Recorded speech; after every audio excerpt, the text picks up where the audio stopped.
Welcome to Resiliency Redefined. I'm your host, Robyne, and I am thrilled to share with you information about resiliency, well-being, performance, education, business, parenting, and everything in between. I'm committed to joining you each week to talk about these big ideas and bring them into action, habits, tools, strategies, tactics that allow us to finally uncover what it takes to truly be well. And I'm just so excited that you're here.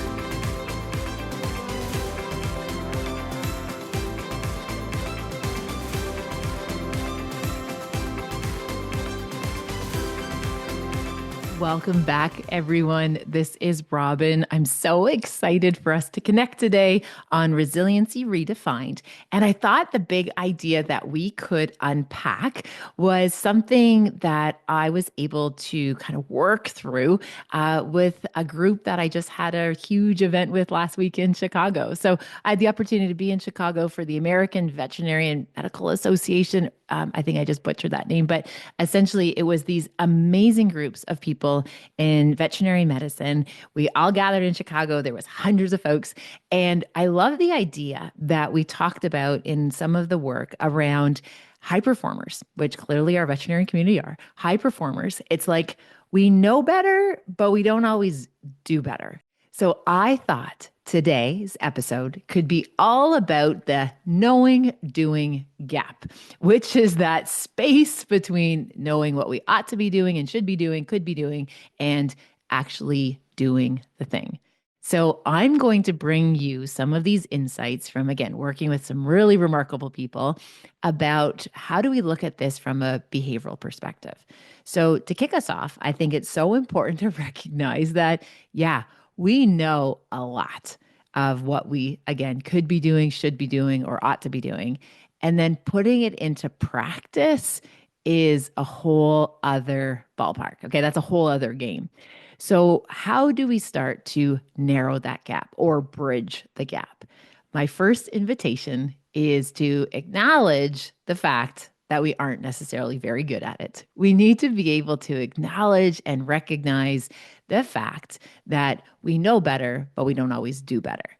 So then, once we kind of do a little bit of that self-awareness, I want us to get really curious about this, again, from a behavioral perspective, because every behavior that you are doing or essentially not doing serves a purpose.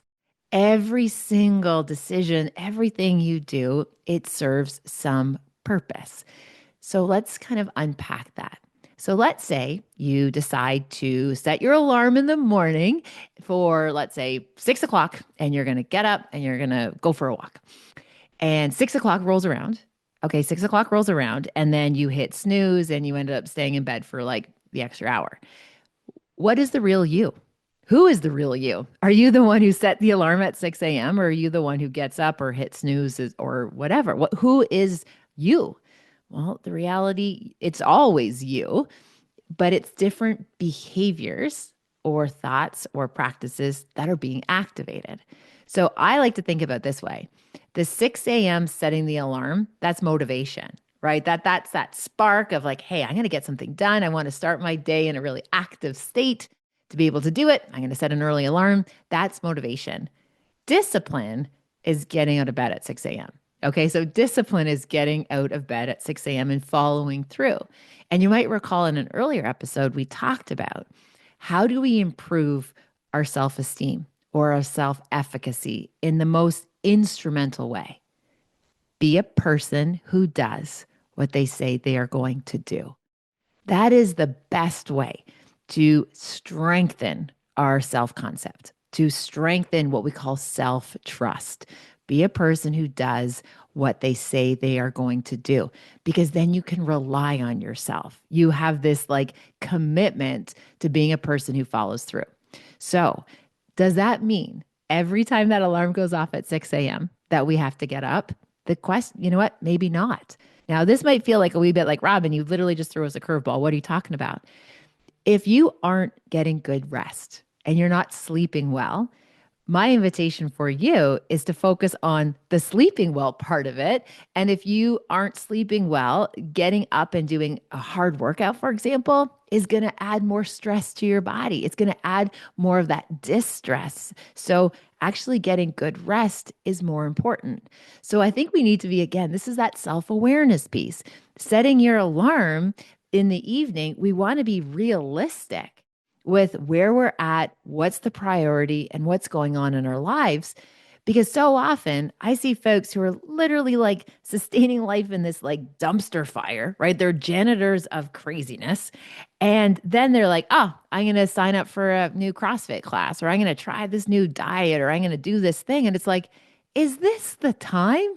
Right? Like, if your world is feeling so overwhelming and things are so out of sorts, I don't know if that's the right season to add a really difficult task that requires such high levels of discipline versus creating some practices that are going to bring a wee bit more stability and groundedness and that feeling of being well resourced and energized, which you're not going to get trying to hate yourself healthy.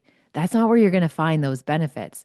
You're going to find them by dialing in your sleep routine, by being able to lean into some really good conversations with trusted people, like building your inner circle, being able to walk through this with, the right people is going to make a better return on your investment than if you try to punish yourself into health or well-being. So again, the self-awareness of knowing like what makes sense right now. And again, what behavior or what purpose is this behavior trying to tell me, or is it trying to achieve? Okay, so here, let's take another example. Let's say you notice you're feeling really scattered and you're trying to bring in some like stillness or maybe a little bit more ease into your day, but then you notice your recovery behavior could be like chasing that dirty digital dopamine and you're like scrolling and maybe you're procrastinating.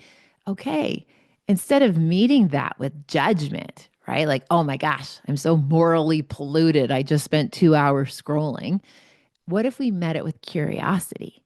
What is it that that scrolling behavior is doing for you? Maybe it's like a pause button on adulthood. Maybe it's just this distraction of not wanting to like think for yourself, not wanting to make decisions, not wanting to like carry the heaviness of your day. It's serving a purpose. Or maybe, let's say if you notice you're scrolling, especially at the end of the day, it's just your body's way of trying to wind down.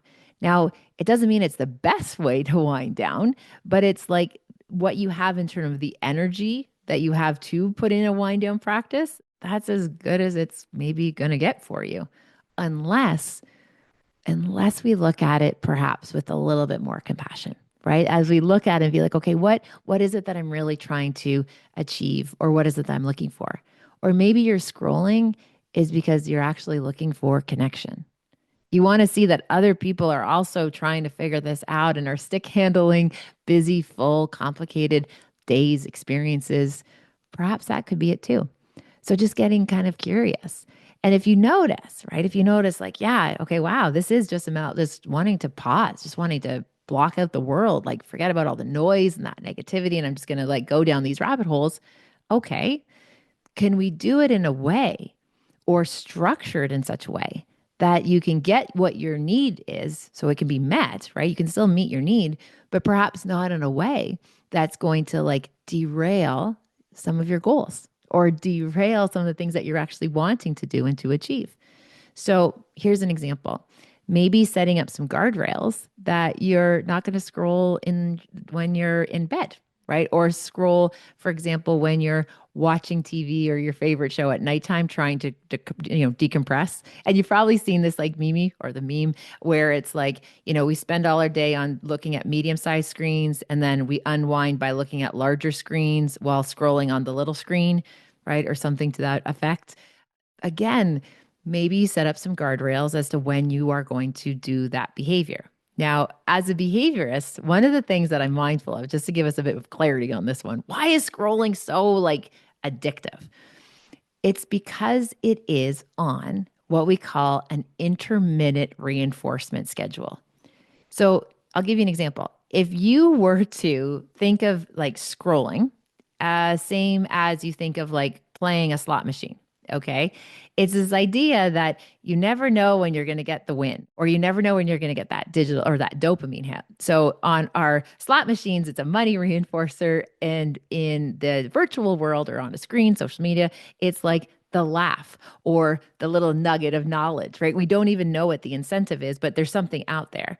And we just scroll and scroll and scroll until we find it. And sometimes we find it after 5 minutes of scrolling. Sometimes we find it after 75 minutes of scrolling. But eventually we kind of get to this moment where all of a sudden we get the hit, right? We get that thing that we're looking for. So, what I want you to think about is the fact that because it is an intermittent reinforcement schedule, it's actually the hardest schedule to use to change behavior. Okay. Because if we, for example, knew that every 5 minutes of scrolling, you're going to get one good dose of dopamine, it would be pretty easy to stop it, right? Because then you'd be like, you know what? I want 3 hits of dopamine, going to scroll for 15 minutes and we're good. It doesn't work like that because we never know when the hit's going to come. So, understanding the schedule, like understanding or the lack thereof of a schedule, is really helpful to recognize what it is. So ultimately, why do we want dopamine? Dopamine feels good, right? And there's different ways we can get dopamine. Dopamine is the like acquiring hormone, like we've acquired something, we finished something, we crossed a finish line. So if you think about it, you could get dopamine by finishing something on your to-do list.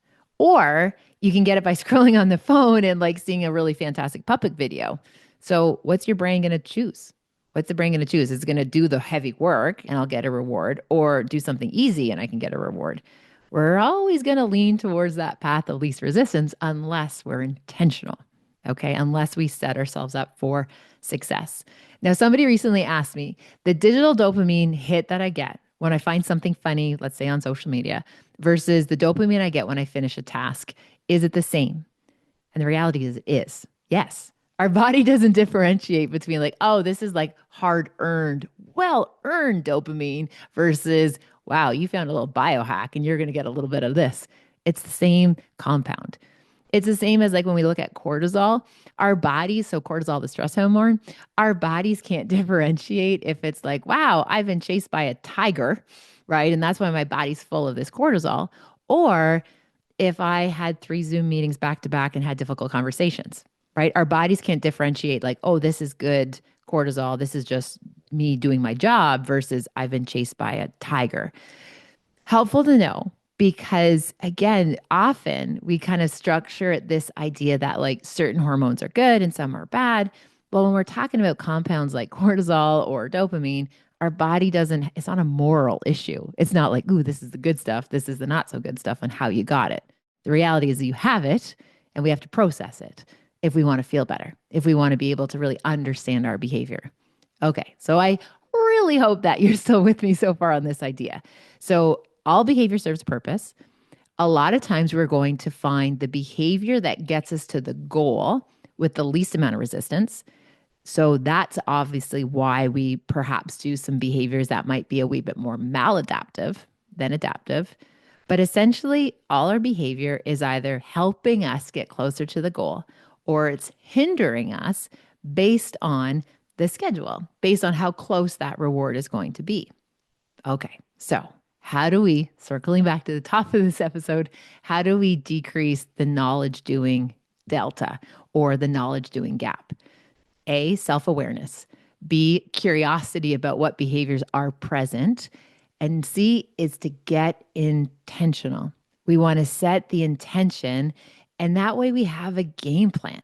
Now, part of resiliency is being adaptive, that game plan can go out the window 100%. But the problem is, or the issue is, we've got to have the game plan to start.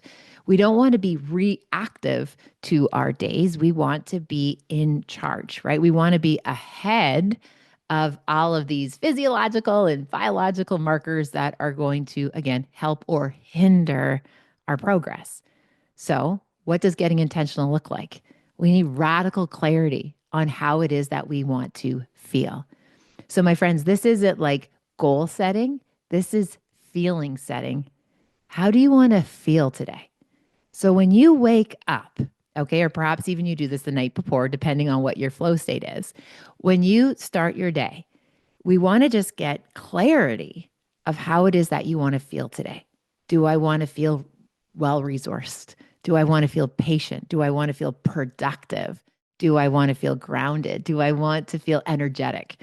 So once you get some clarity on how is it that I want to feel, what we're going to do is structure our day in a way that make those feelings more available.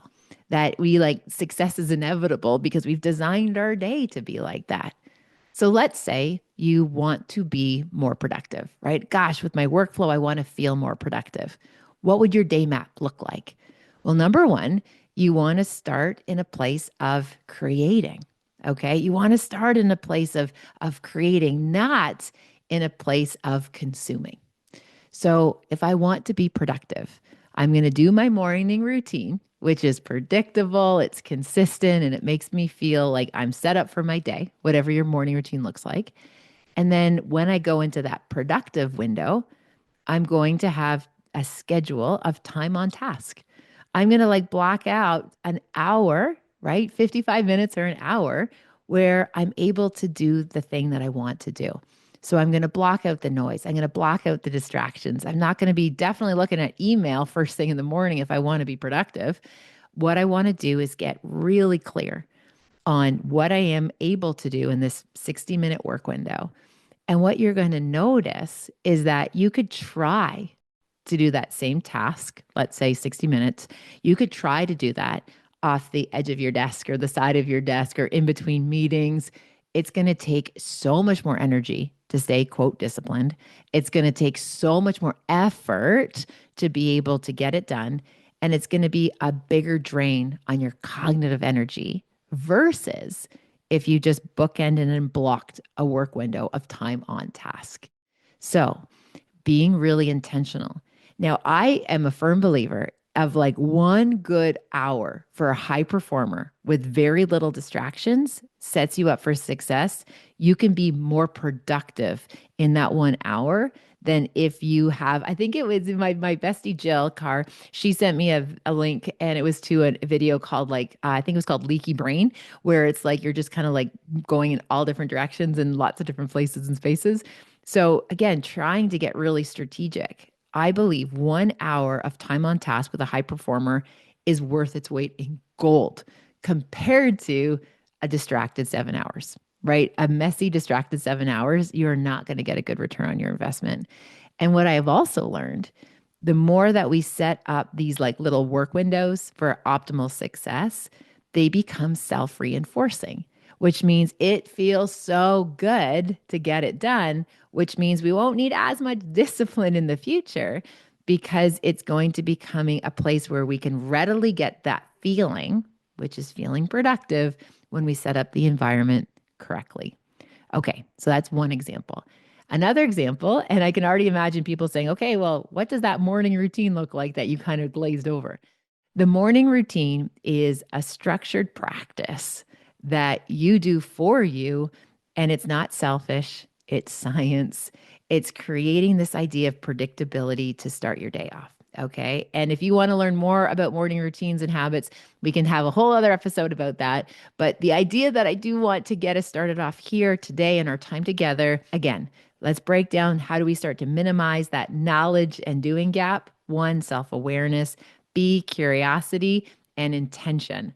That will be a really great recipe to start you in the practice of feeling setting versus goal setting. Okay. Yes, those goals are out there. But if we want to if we want to make sure to get those goals and put ourselves onto that trajectory, we want to make sure that we have a plan, but we're also aware of the feeling. And I think those in combination are going to set us up for success. So, my friends, thank you for joining me today. Again, if you have any questions, wonderments, curiosities, bring them. I would love, love, love to hear from you and how I could just maybe help carry some of these big ideas in a way that's a wee bit more sustainable. So, thanks for listening. Take good care, and I'll connect with you next time. Bye for now. thank you for spending time with this podcast episode today. I hope you found something helpful in Resiliency Redefined. Please feel free to share it with somebody who you might think could benefit. Maybe there was something useful, something in particular that you think you could pay forward. Also, if you have a moment, please feel free to rate and review this podcast wherever you like to listen to your podcast. It means the world to me.